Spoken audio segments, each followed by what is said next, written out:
you were in the military, and I know which branch you were in, but for the people watching, can you tell us which branch you were in? Yes, I was in the Army. I was supposed to be in the Army Reserves, but when I was training or finishing up my training for the Army, I graduated in November of 2001.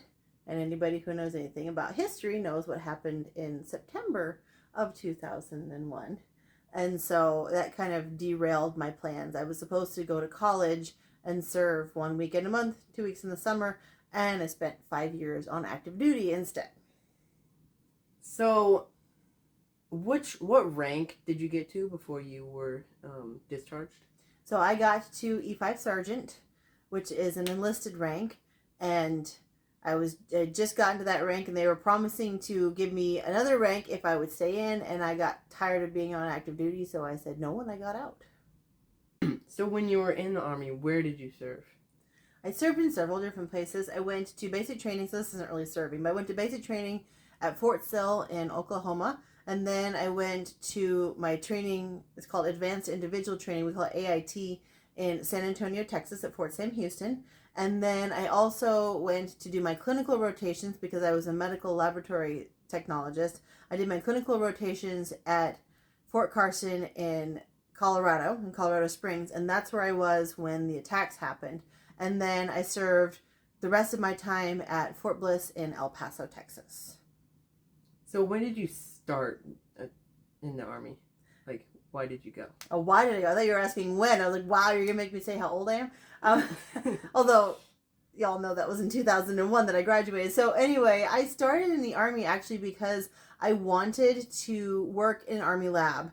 They did a lot of research on different viruses, and I wanted to do virus research. Well, I ended up being in a clinical lab and not a research lab, but I still really enjoy working in the lab in the Army.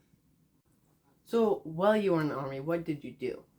So as I said, I was a clinical laboratory technologist, and I could have worked in a hospital lab. That was what I was trained to do. But for the most of the time I was serving in the Army, I was at Fort Bliss, and we ran a blood donation center. So we took units of blood from people, we processed them, and that was our mission, was to collect blood to send primarily overseas to the war areas, the hospitals overseas, so that they could give blood to people who were experiencing extreme trauma because of war. And then it also somewhat supported our local community, but it was primarily to go overseas. And so we just went all around the Southwest area collecting blood from as many people as we could to send overseas to support the hospitals there. And so what was your favorite part of working in the Army? I really liked the relationships that I built. I'm still friends. I have a core group of friends that I'm still friends with, and we've been friends for over 20 years now because of our time that we spent in the military together. That was probably my favorite part. I liked the work too. I really enjoyed going around, doing blood drives, working together with the people that I was serving with, and just having a great time doing a lot of good for other people through the military. Thank you for doing this interview with me. You're welcome. And now, bye.